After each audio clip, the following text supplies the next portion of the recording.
各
位有没有听到我的声音？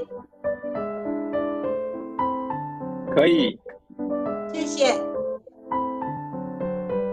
您好，请问一下，我是赵正芬，有听到声音吗？有。谢谢。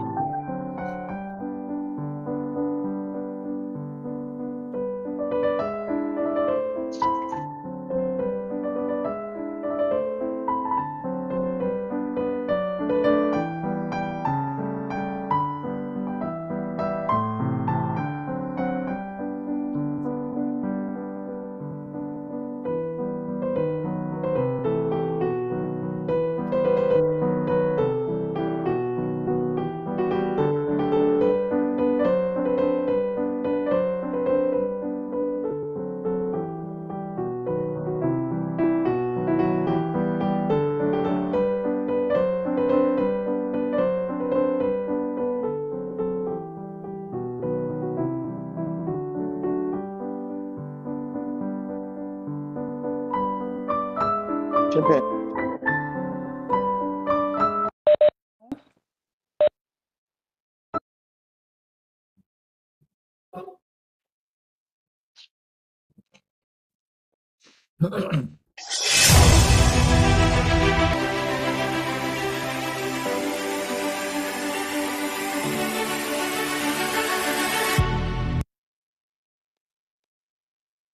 Ladies and gentlemen, welcome to THQA-ASQua International Quality Master Webinar Series. Today, our topic is focused on patient safety. I'm Wei Chun Huang, as the chairman in International Cooperative Committee in Taiwan Healthcare Quality Association. Next, please. This webinar is organized by Taiwan Healthcare Quality Association and also ASQua, the Asian Society of Quality in Healthcare. Next one. Also organized by ISH and the Thomas and the JCT. Next. If you have a question, please leave your message at the Slido. Thank you. Next, we will invite our President of THQA, Dr. Zheng Shaoyu, for opening remarks.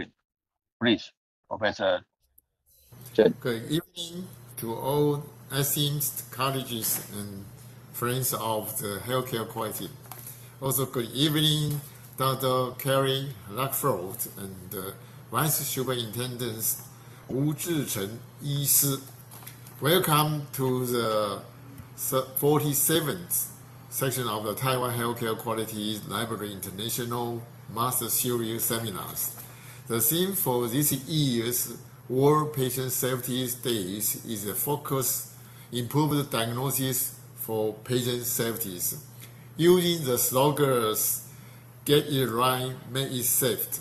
On the day, the patient and family, health workers, healthcare leaders, policymakers, and civil society will emphasize the pivotal role of the correct and timely diagnosis in improving patient safety. Its emphasis makes safe diagnosis a shared priority for the patient and the healthcare professional. From clearly describing the patient medical history to in conducting examination that effectively identify the patient issues to provide treatment that thoroughly address the illness and ensuring follow-ups that consistent communicating with information and status. This initiative aimed to enhance the entire diagnosis process for patient safety and well-being. We delight to have invited two international masters in healthcare qualities and patient safety today to share their insight on the future outlook of the patient safety and the medical qualities. We believe their expertise will provide us with valuable perspectives and practical approaches, inspire new ideas for improved healthcare practice, which is all online friends and experts, good health and advocacy. Bye. Thank you. Thanks so much, President Jun. The first speech was the moderator is Dr. Liu Shiran. Dr. Shiran is Director of Department of Head and Neck Surgery in Taichung Veterinary General Hospital. Professor Liu, please. Thank you, Professor Huang. It is my privilege to introduce Dr. Karen Luxford. Karen is the president of the Asian Society for Quality in Health Care. She is also the group CEO, Australia Council on Healthcare Standard and International. She has extensive experience in governance, strategic planning, safety, and quality, healthcare standard, engaging with a wide range of stakeholders, and leading organizational change. Dr. Luxford is a senior executive in healthcare with over 30 years experience in a range of leadership roles in the public, not-for-profit, and the private sector. Let's welcome Dr. Karen Luxford. Thank you very much for that kind introduction. And I wanted to particularly say thank you to the Taiwan Healthcare Quality Association for the honor of being invited to speak in your series today. I'm going to share my slides with you. Let's see if I can get them up for you. I can't actually see them in this mode. I'm sorry. Yes, it says I can't share from this end.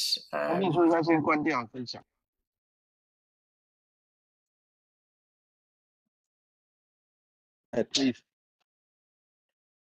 Yes, maybe you can share from your end for me. I think you can share now. Please try it again.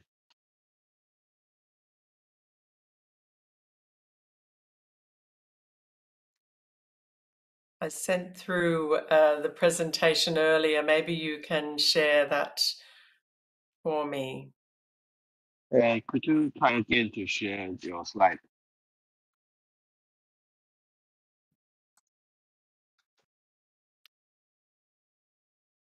It's not enabling me to share at this end. Give me one more minute. I will keep trying.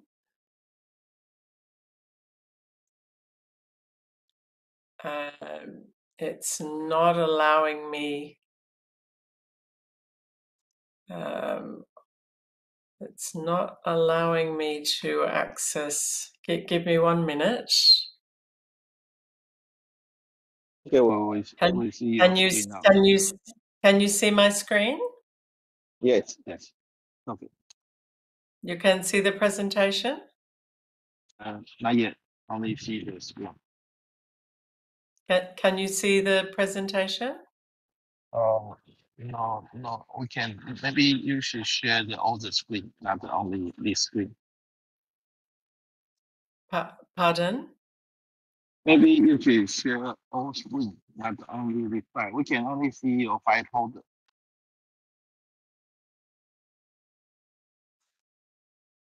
Okay. It's not enabling me from this end.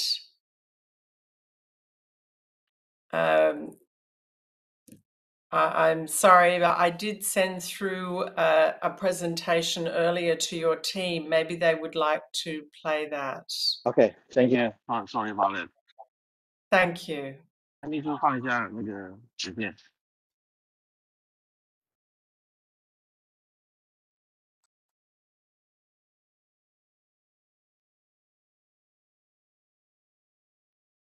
Hello, I'm Dr. Karen Luxford, the Group CEO for ACHS and ACHS International. I'm very excited to be able to speak to you today, and I thank the Taiwan Healthcare Quality Association for inviting me to be a speaker on your program. I'm going to share my slides with you, and I'm hoping that you'll be able to see those slides. I'm going to be talking today about the future of patient safety and quality and giving you an insight into some of the innovative initiatives that ACHS International has been working on and how we see the future of quality improvement. I wanted to declare that I am the president of the Asian Society for Quality, and also I'm a board director on the International Society for Quality in Healthcare and ASQua EEA, as well as an Australian board for our Bureau of Health Information. Today, I'm going to be covering a number of topics and particularly looking at that transformation from quality to value-based outcomes, the importance of performance data, quality data analytic tools, and an insight into where I think the future of accreditation assessment is heading. Many of you, I'm hoping, are familiar with ACHS and ACHS International. We have been around for a number of years. Indeed, this year is our 50th anniversary. We're very excited about having laid the foundations for safety and quality within Australia and contributing to the marvellous outcomes that we now see for our Australian healthcare system. Indeed, we were voted #1 amongst a number of high-performing healthcare systems in a report that came out just recently from the US.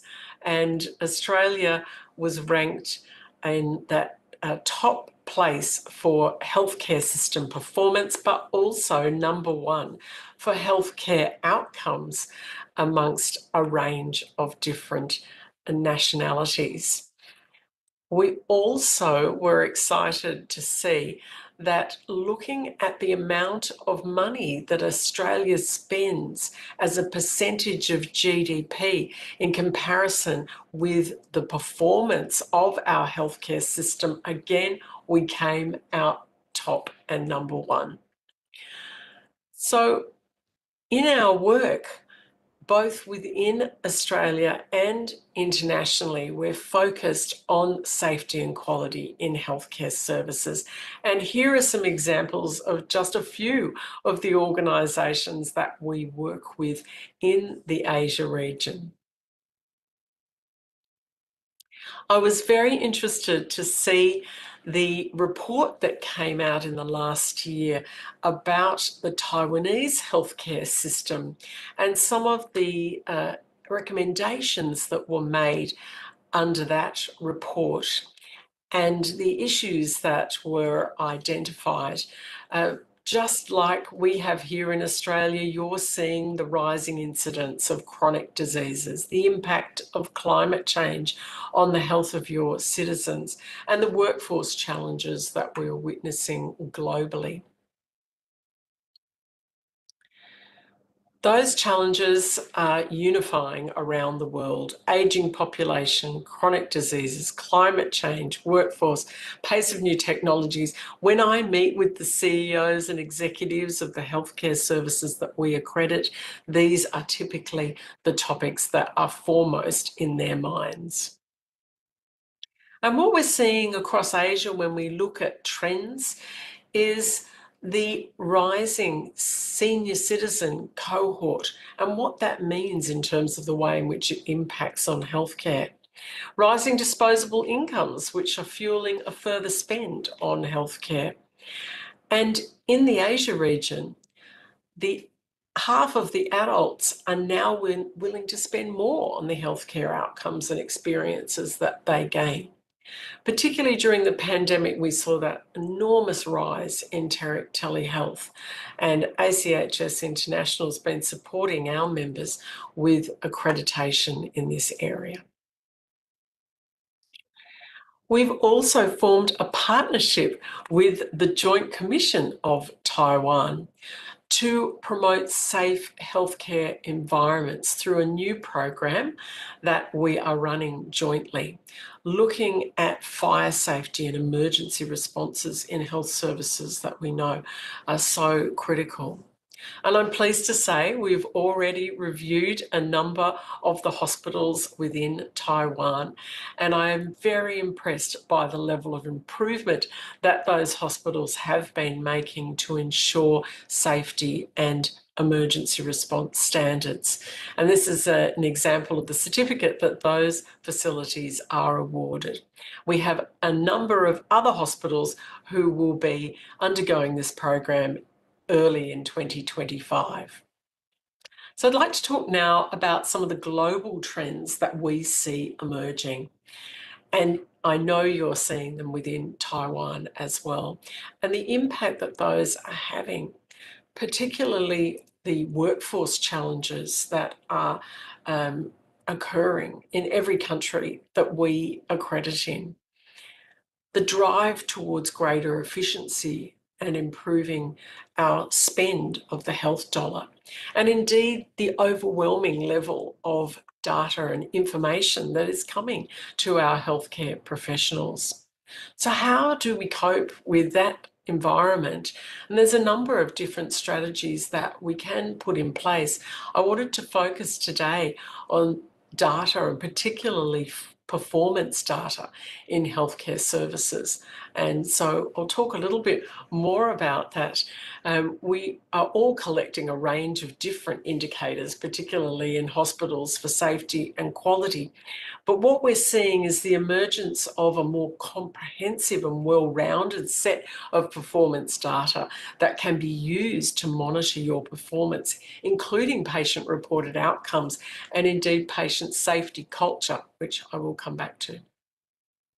And what we've seen with the work that we've implemented in Australia is an improvement in that overall outcomes for patients in the care that they delivered, be that in a reduction of central line associated bloodstream infections, improvements in antimicrobial stewardship, adverse drug reactions, and indeed a significant decrease in cardiac arrests in hospitals.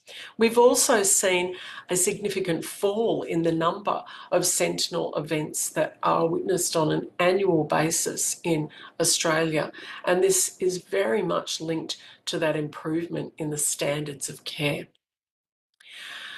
We look to a range of other industries outside healthcare to think more innovatively about what are the trends that could apply to healthcare as well.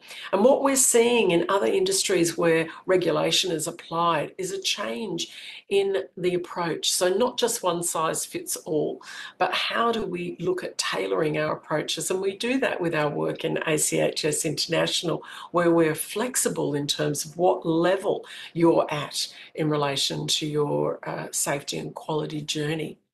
And focusing on the information that we need to be able to assess. How do we pull that data? And I wanted to talk a little bit more about that. And being innovative in the accreditation process itself, we believe, is really important. How do we use artificial intelligence? How do we monitor real-time the information within a health service and use predictive analytics to proactively predict issues? So what we're seeing is a move from an episodic compliance approach to quality towards a continuous improvement culture of safety being driven from within the organisation, as well as a move from just focusing on quality to value-based care. How do we consider the experience of the care, the outcomes of the care, the patient-reported outcomes, and the overall cost of that care delivery to determine what the value of that care is? So where we're seeing safety and quality heading is a move away from a reactive look at incidents of the past towards a proactive approach. And to do that, we really need to be focused on having performance data and analytics available at our fingertips to be able to predict what is going to occur in healthcare. We are very excited in the last year to be supporting these efforts by the launch of our new portal, which is Matrix. A Matrix is a performance data system that supports our ACHS and ACHS International members to be able to monitor their data in as near as real time as possible, in a time that can support them to be actioning improvements in the performance of care. And we've built AI capability into the reporting functionality for this system so that we can support healthcare services. So here's some examples of some of the trends that we see in a range of different clinical indicators that we use in the metric system, so that health services can monitor general trends over time, as well as their own performance trends against peer groups of health services. Here's an example of inpatient falls over time, so that this health service can see where they lie against their peers, as well as how they're tracking over time. So in support of the future using performance information, ACHS has become a partner in a multi-million-dollar project which is looking at the future of accreditation by being able to draw near real-time information from the electronic health record within a health service to support a dashboard mapped against standards, so that the health service can see how it is tracking against those standards at any point in time. And the project also supports the decision-making by clinicians so that they've got that information available to them. I mentioned patient safety culture earlier on, and we see this as a key area for performance. And we're working to see how we can integrate that into our metric system.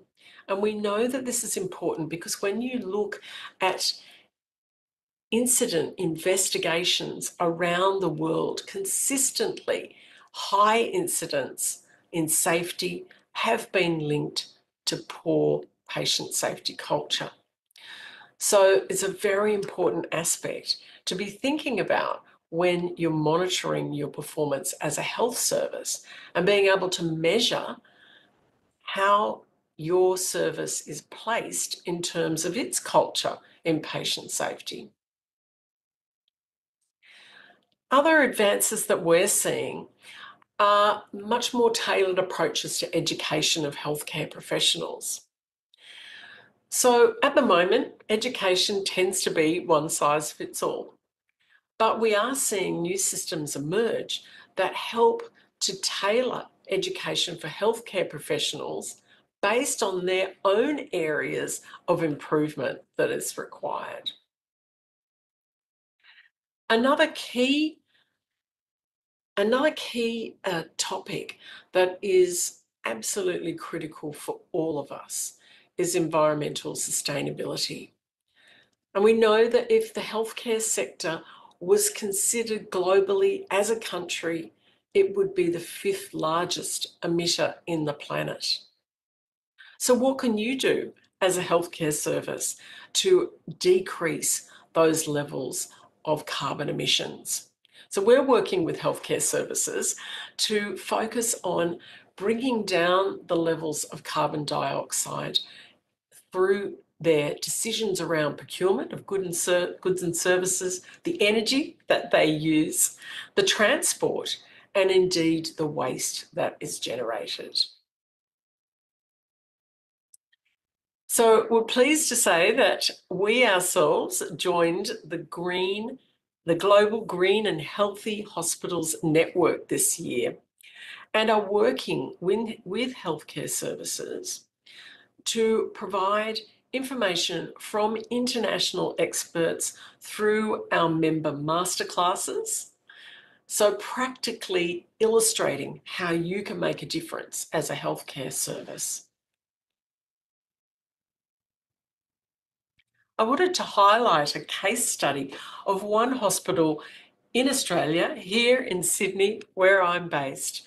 This is one of our hospitals that we accredit in Australia, the Royal North Shore Hospital, which was highly commended in our ACHS Quality Awards for their work in reducing anaesthetic greenhouse gas emissions within the hospital.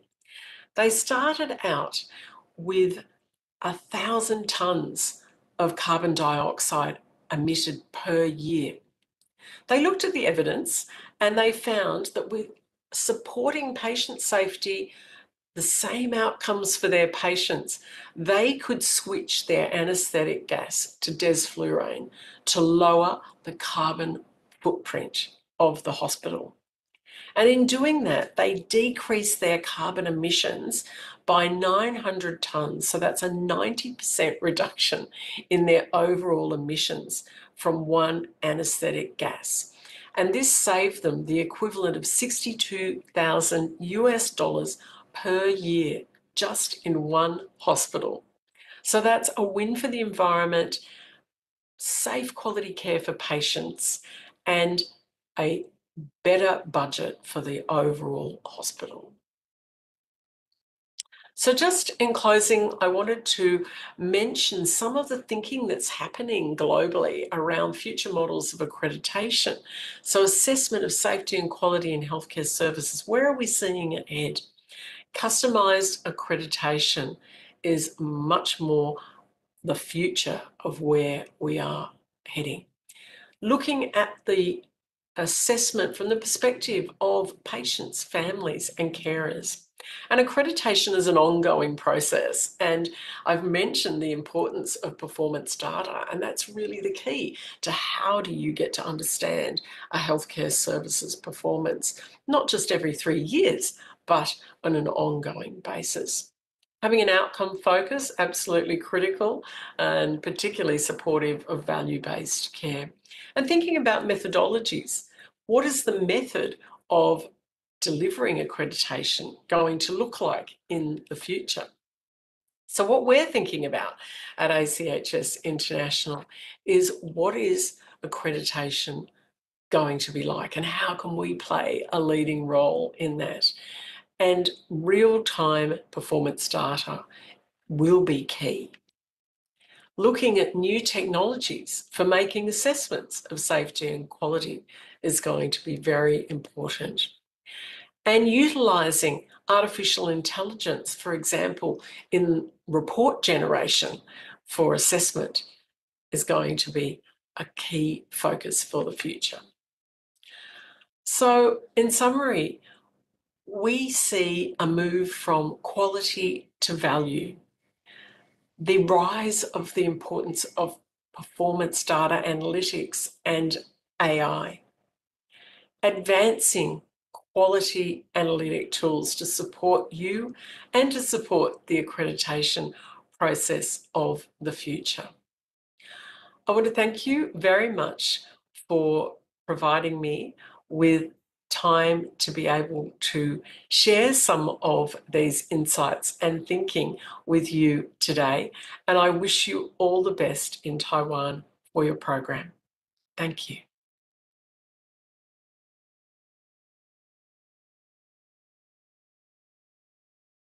Thank you, Karen.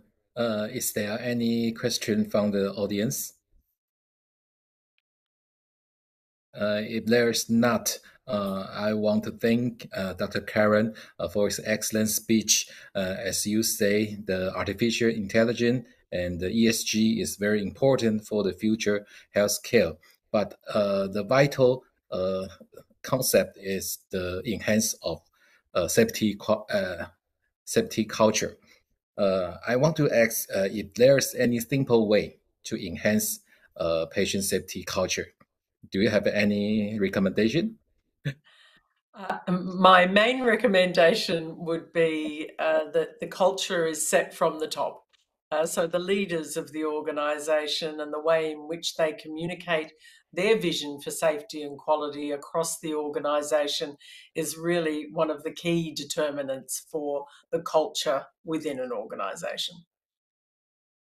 Okay, thank you. Thank you very much, Dr. Karen Luxford, and we hope to see you in the near future. Thank you very much. Thank you. 谢谢. 谢谢. So let's welcome Ms. D for moderating for second talk. Ms. D, please. Good evening, everyone. I'm Lin Lei Huang, Deputy Director of Nursing Education and Training at the Taipei Veterans General Hospital and a board member of the Taiwan Health Quality Association. It is a great honor to serve as the moderator for tonight's seminar. I'm delighted to introduce our distinguished speaker, Dr. Wu志成, Vice Superintendent of National Taiwan University Hospital, Hsinchu Branch, as well as the Director of the Quality Management Center. Dr. Wu's presentation on the topic, the two-sided of health-related information technology in patient safety. Let's welcome Dr. Wu志成. Thank you. I am Dr. Wu志成. Good evening, everyone. It's my honor to be here to share with you my some thoughts in patient safety. Could you play my slide at the remote site? Okay, Thank you to the Taiwan Healthcare Quality Association for inviting me to share some thoughts tonight. I am Dr. Wu志成from National Taiwan University Hospital, Hsinchu Branch. It's my honor to be here with you. As we know, healthcare-related information technology, or HIT, has been growing rapidly in recent years. From electronic medical records to telemedicine, HIT is bringing exciting opportunities to improve patient safety.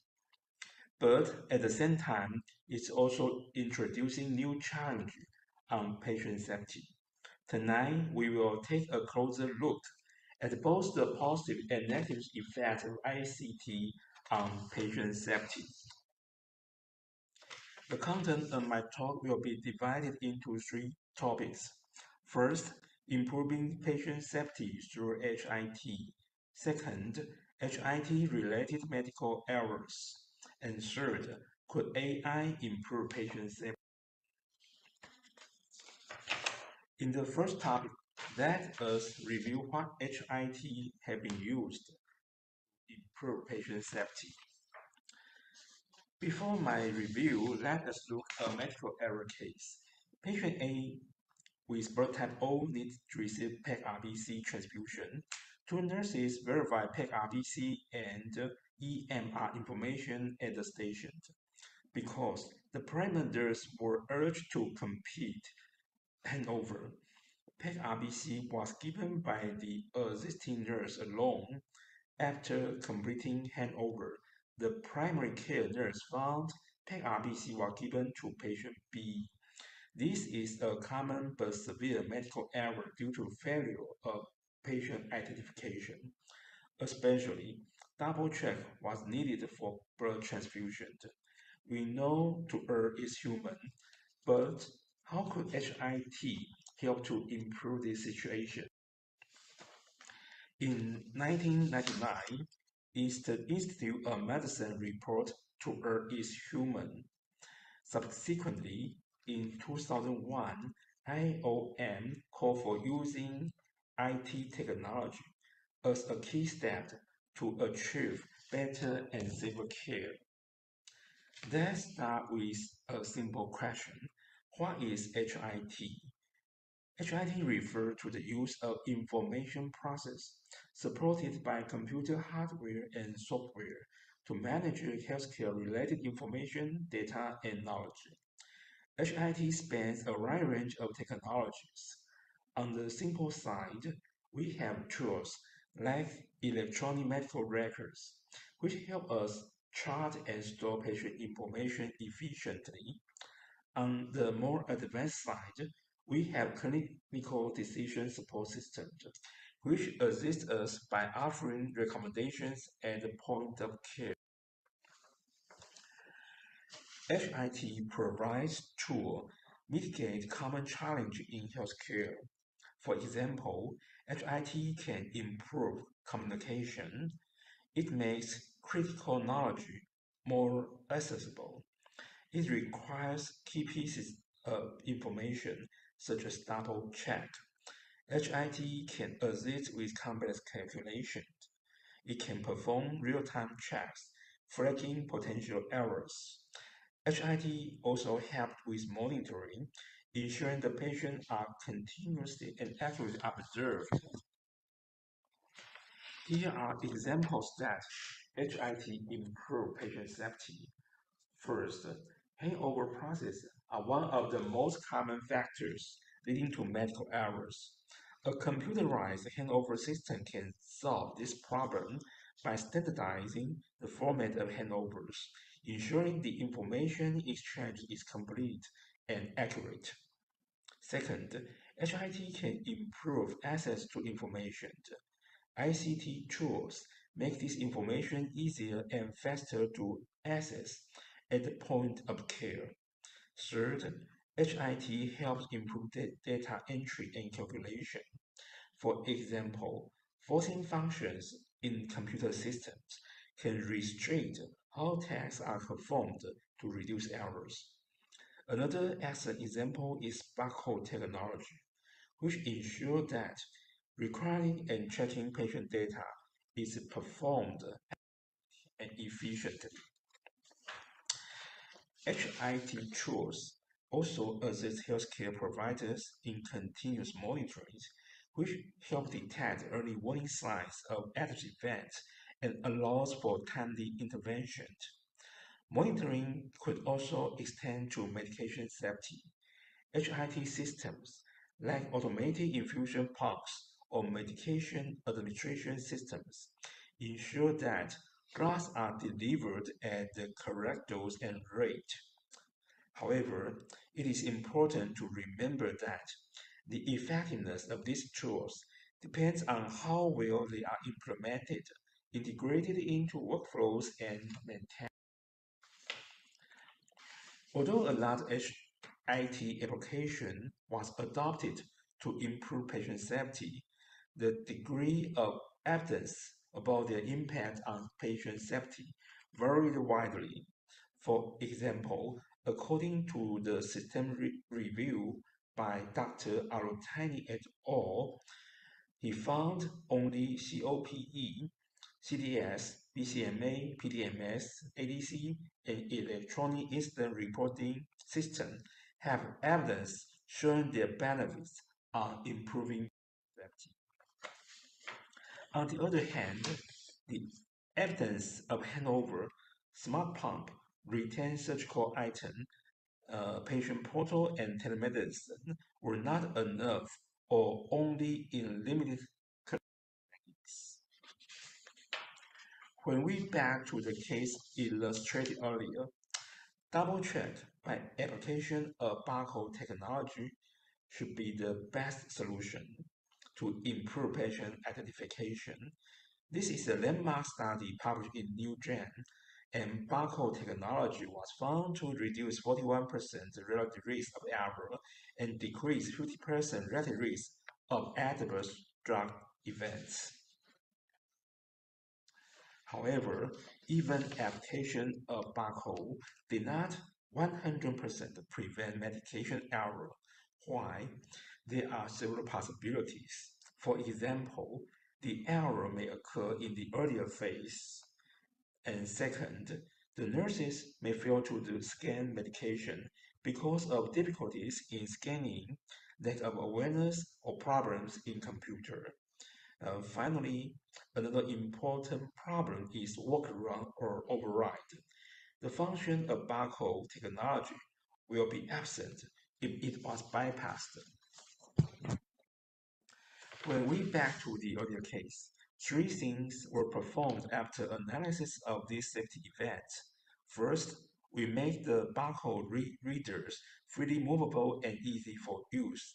Second, in the HIT system, we added a procedure for recording the reason to override or bypass the barcode verification.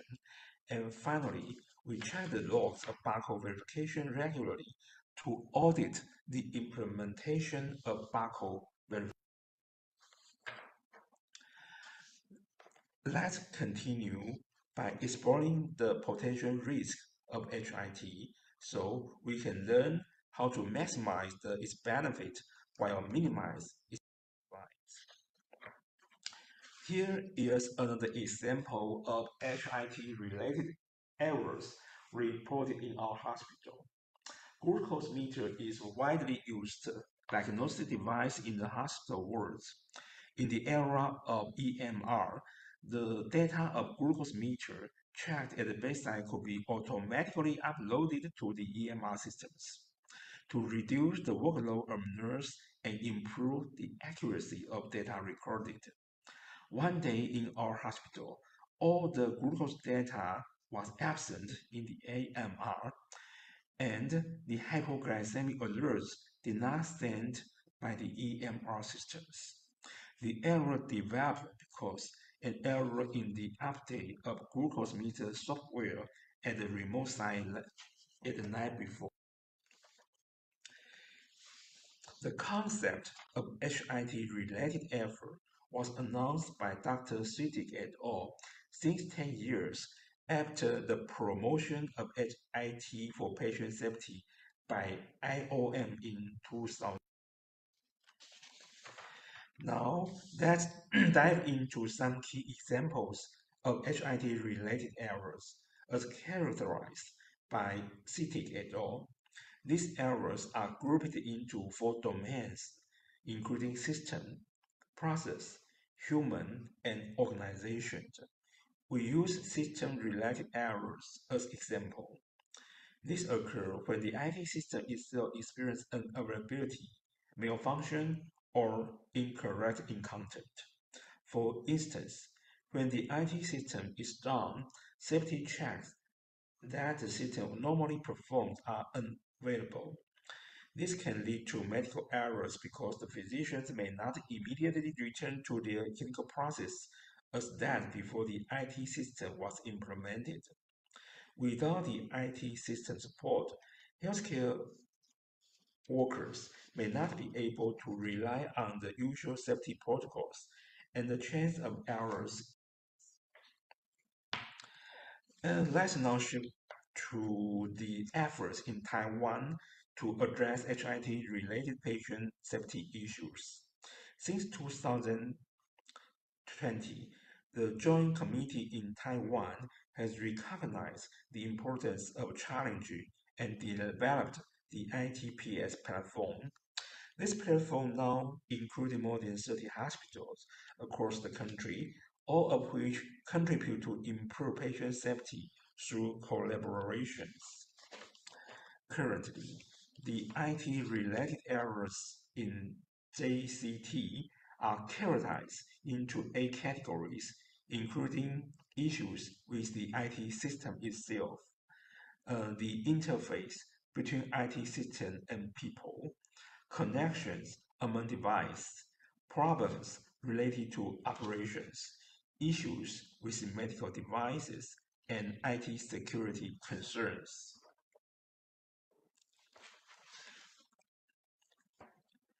When we look at the categories of HIT-related errors, in recent years, the largest share was attributed to IT system itself, followed by medical device and connection process. Through the ITPS platform, IT-related errors are not only collected but also carefully analyzed by a team of experts in JCT. This analysis formed the foundation for targeted intervention and ongoing improvement. To further strengthen collaboration, the JCT organized regular seminars and workshops. In addition to these activities, the JCT published quarterly and annual reports that including case studies and key findings from reported incidents. The ITPS platform demonstrates how collaboration, education, and analysis can drive improvements in patient safety while addressing the challenge posed by healthcare technology. As we explore the role of AI in healthcare, a question arises: does AI truly improve patient safety? Before diving into a broader role of AI in healthcare, let's first look at a specific application of AI that has been making strides in improving patient safety: the early detection of sepsis. Sepsis is a life-threatening condition where early detection and treatment are crucial for patient survival. Recognizing this point, numerous AI programs have been developed to predict sepsis at its earlier stage. In the United States, commercial electronic health record vendors have created their own models for sepsis prediction. One notable example is the EPIC sepsis model, ESM. Today, more than half of patients in U.S. hospitals have access to the ESM through integrated EMR systems. The model automatically generates a sepsis risk score every 20 minutes, offering clinicians real-time insights to identify patients at risk of sepsis before the deteriorate. Over the past decade, the application of AI in healthcare has grown exponentially, with many initiatives focused on its ability to improve patient safety. AI has the capability to efficiently handle, collect, and analyze large data sets, transforming raw data into actionable insights. This includes generating crucial information to aid in the diagnosis and prediction of disease.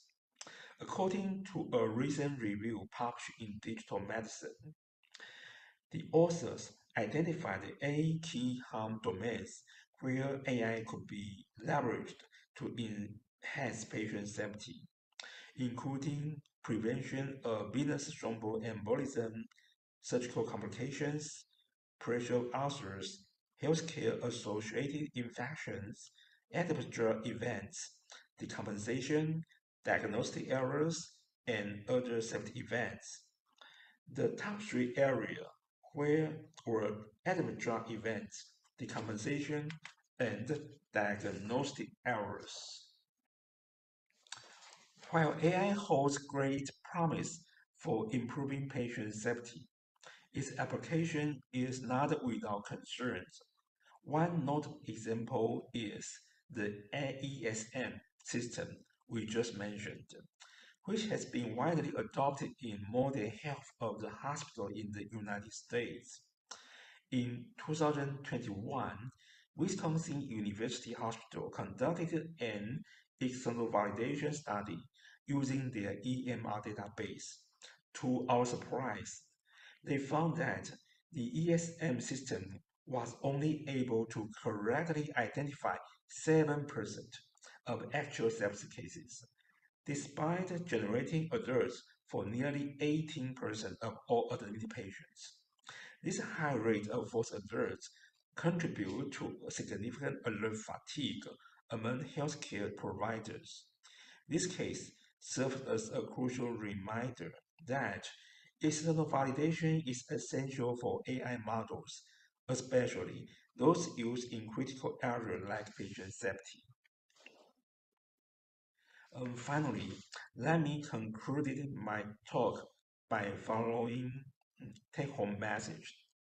First, HID has the potential to significantly improve patient safety by reducing errors, enhancing communication, and providing decision support, but it must be implemented thoughtfully to avoid new risks. Second, comprehensive training and regular audits are vital. Even the best ICT tool can only function as expected if healthcare providers are properly trained and the technology is well maintained, with the system regularly monitored for issues. Although AI may improve patient safety by predicting and diagnosing disease, external validation is crucial for AI models, and AI models must adapt to change in healthcare process. Thanks for your attention.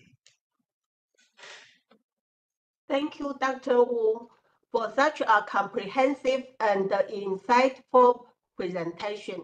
The keynotes, including the thoughtful implementation of health-related IT, the importance of training system audits, and the need for external validation and adaptation of AI models, offer us valuable guidance as we navigate the future of patient safety.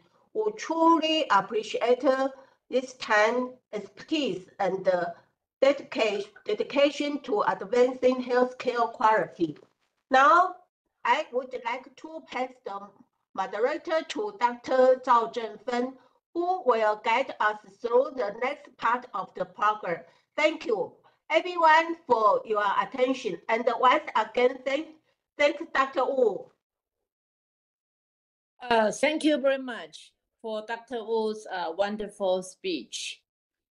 Thanks to the advancement of technology, many hospitals, especially medical centers in Taiwan, are vigorously promoting intelligence and using ICT to optimize patient safety and efficiency of medical delivery. Although ICT can promote patient safety and enhance efficiency, there are some unknown hidden risks that will need to be noted. And there should be many examples of using information communication technology to improve patient safety. Let's welcome all three panelists. And can you please share some of the examples of your thoughts on the ICT use at your hospital, please? Dr. Lin, Dr. Huang, and Dr. Chen, who want to share first? Okay, maybe I will take the first position. as I was like appointed as the first one several minutes ago. So actually, for the medical intelligence, we always use the term of artificial intelligence or AI. But the most critical thinking about the application of AI is to utilize the computer system to think for us. So actually, I wonder how much thinking job we put on the information technology system besides the data processing, integration, or presentation.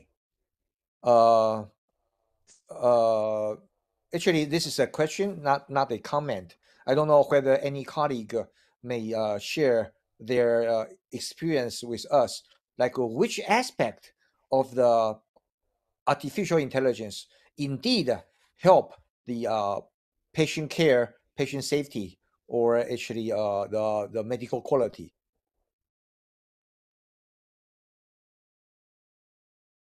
Okay, may I try to give some answer from my review?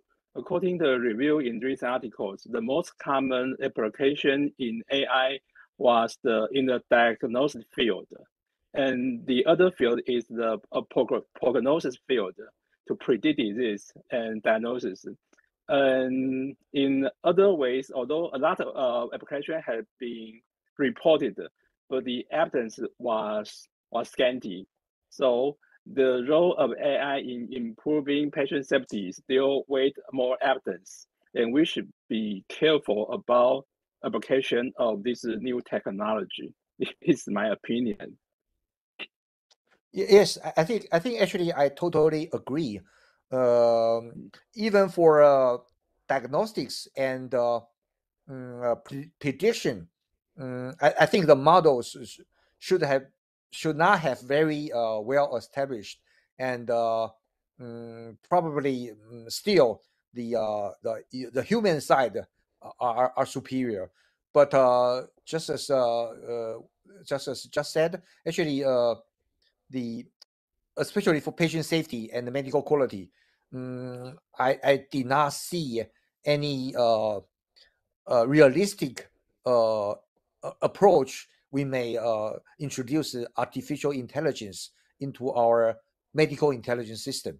Actually, I'm pretty confused because everybody talk about AI everywhere, and also in here. I think we have still have some work to do, and maybe a little bit a long road to go. That's actually my indeed sincere wish we may work together in this regard. Thank you very much. Yes, I fully agree with the question. It is my question today. The validation of AI was still wait for more evidence. Yes. Thank you. Thank you. I think AI serve as assistance to providers, but we cannot only depend on AI to provide our services, because a lot of the process has not been verified and validated. And also the medical knowledge improves every day.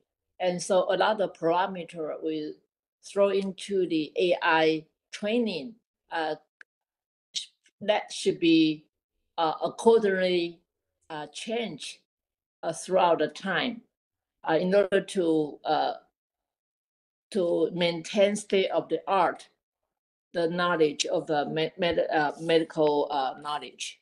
And Dr. Lin, what's your view on the ICT application in Taiwan? Okay, can you listen to my voice? I mean, what's yes. your view Okay. on the application of ICT throughout the hospital? Okay, I don't have excellent experience to share, but I have one question about the AI. Dr. Wu's speech, I think we are inspired today's presentation, the connect theory with practical application.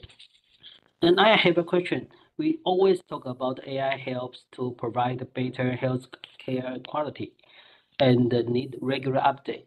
But because of the rapid change of healthcare environment, how can AI model ensure timely update? Are there specific technology or management process required to make sure the AI model timely update? That's my question. Thank you. Yes, I agree with your question, and that's my talk. My focus of my talk today. It's a very critical question because AI training was based on a set of data. However, this set of data may not suitable for your condition, and your practice or the technology will change over time. So the AI system that trained by a certain data may not suitable for every condition and any time. So your concern is very good. I also think that AI may not suitable for every condition. It still needs for more advanced technology to that it optimize at real time. Thank you. Yeah, thank you, Dr. Wu. But today you provide a very good sepsis model to predict the sepsis. Maybe we can use it in the emergency. Provide us a better method to predict the patient's maybe prognosis or not to get worse. Yeah, thank you for your presentation today. Okay, thank you. My case is not a good illustration. Actually, this seems to be a good model. However, the later evidence show that it is not a good model. Just in about 10 years, they found there was actually no validation, and finally find the model used in nearly 50% of the U.S. hospital to prove to be not helpful for the prediction of sepsis. Yeah, that's because sorry. Yeah, sorry. Sorry to interrupt. So this my question. Maybe it needs regular update, so it will provide better quality about the model to predict the sepsis. It's my opinion. Thank you. Yes. Dr. Huang. Excuse me. Sorry, actually, I think I fully agree. The talk, the comment about the sepsis model, because actually from the clinical side, we do not want to predict which patient is sepsis, right? We will treat all patients suspected to be sepsis, right? So then, if you rely on the sepsis model to start to treat, then the treatment of sepsis will be much delayed. Yes. Thank you. Yes. I have a question for Dr. Wu. In your briefing, you just mentioned that through regular clinical audit, so you can kind of know whether the system is operating normally, and how you do the regular clinical audit in all the ICT devices you have applied to the clinical use. I cannot audit all conditions, but when I find a medical error related to implantation, and then I will try to audit this problem. For the example, in the blood transfusion case, after audit, we found almost 50% of our nurses did not follow the barcode technology. So if after we are audited, they found someone is looking at their behavior, the implementation of barcode increased rapidly into 90% above. So if you want the HIT technique to be function, you should make sure your members to use them. That's the first step. Thank you. Thank you for your input. Is Dr. Chen there? Yes, I'm here. Okay. Yeah. And you have any feedback on Dr. Wu's briefing? Yes. I'm intensively in Chih-Cheng Medical Center. I take care about the ICU patient. So I used to perform AI. It's a ventilator winning and the telemedicine during COVID-19 pandemic. And I think it faces the speed of ventilator winning, and it decreased about the length of stay of ICU and the hospital stay about 7 days, and it was published in the paper. And similarly, we have the AI prediction of hypertension among patients receiving hemodialysis. We also have the AI prediction about the possible outcome before receiving anesthesia in surgical patient.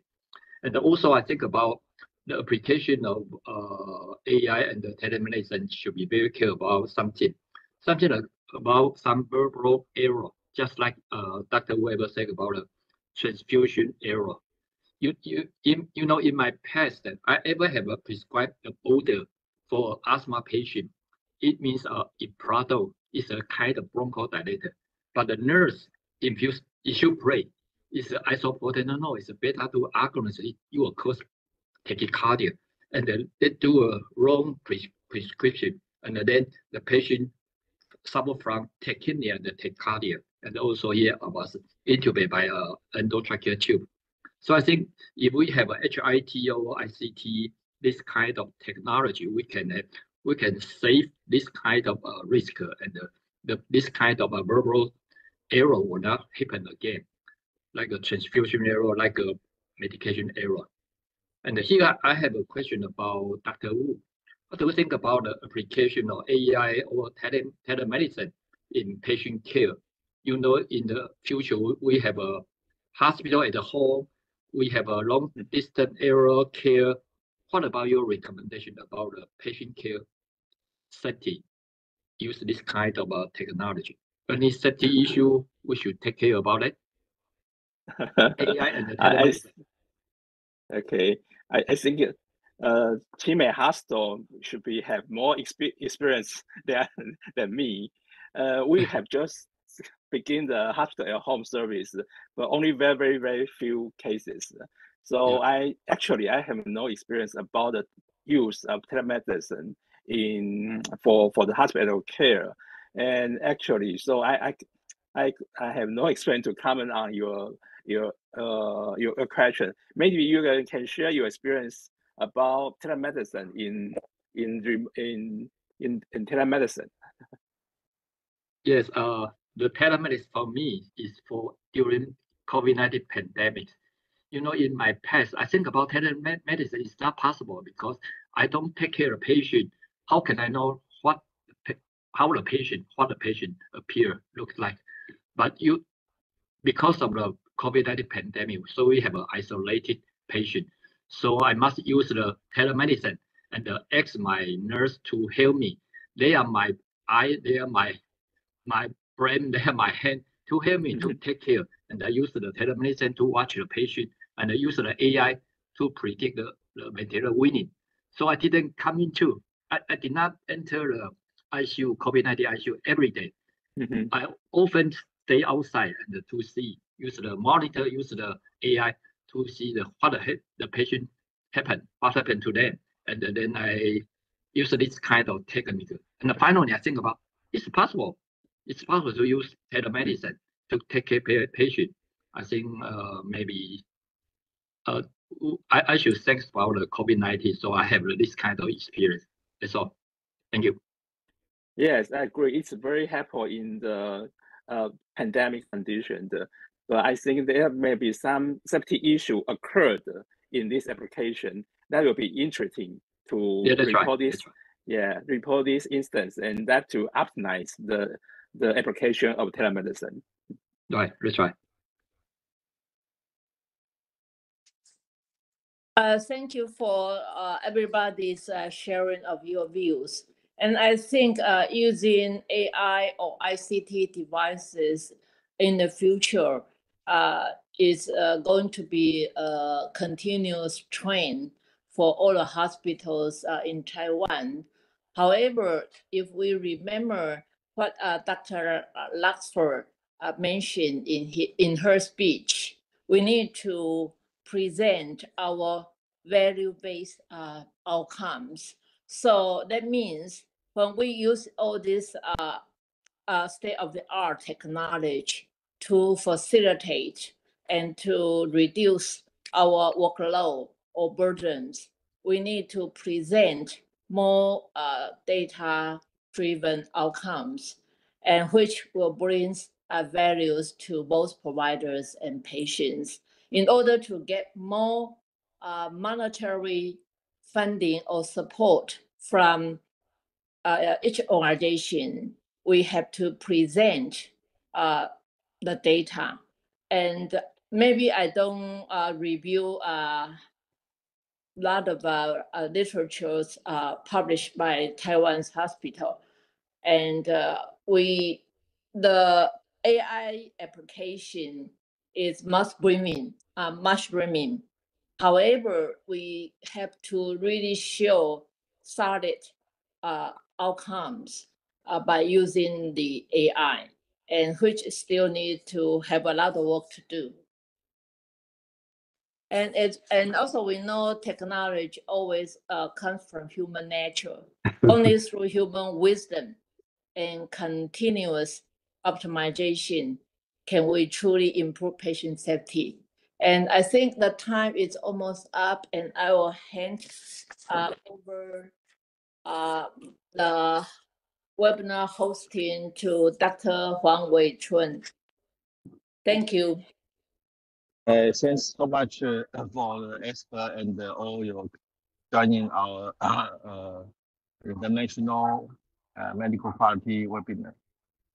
Please keep to follow us, our website. We will still have arrange the webinar by THQA and ASQua and the JCT continuous.